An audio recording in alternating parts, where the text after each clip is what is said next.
Hi friends, welcome to the లాటెల్లర్ YouTube channel. ఇప్పుడు నేను చెప్పబోయే టాపిక్ ఏంటంటే ఈపీలు ఎన్ని రకాలు. ఈపీలు సివిల్ కేసుల్లో బాగా వాటి ప్రాముఖ్యత ఉంటుంది. ఏ దావానైనా సరే గెలిచిన తర్వాత గెలిచిన వారు వివిధ రకాల ఈపీలు ఫైల్ చేసుకుంటారు.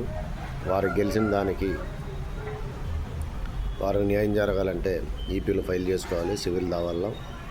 సివిల్ దావాలో ఫర్ ఎగ్జాంపుల్ ప్రామిసరీ నోటు దావా ఫైల్ చేసిన తర్వాత ఆ ప్రామిసరీ నోటు అమౌంట్ వేసిన వ్యక్తి గెలిచినట్టు కోర్టు ఆర్డర్ ఇచ్చుద్ది.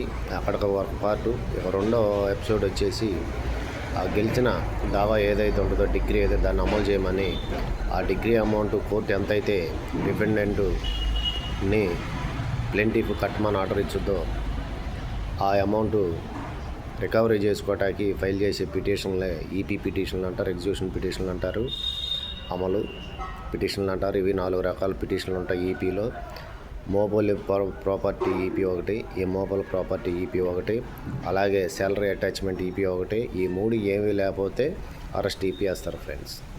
ఈ 4 ఈపీలు అనేది మోస్ట్ ఇంపార్టెంట్.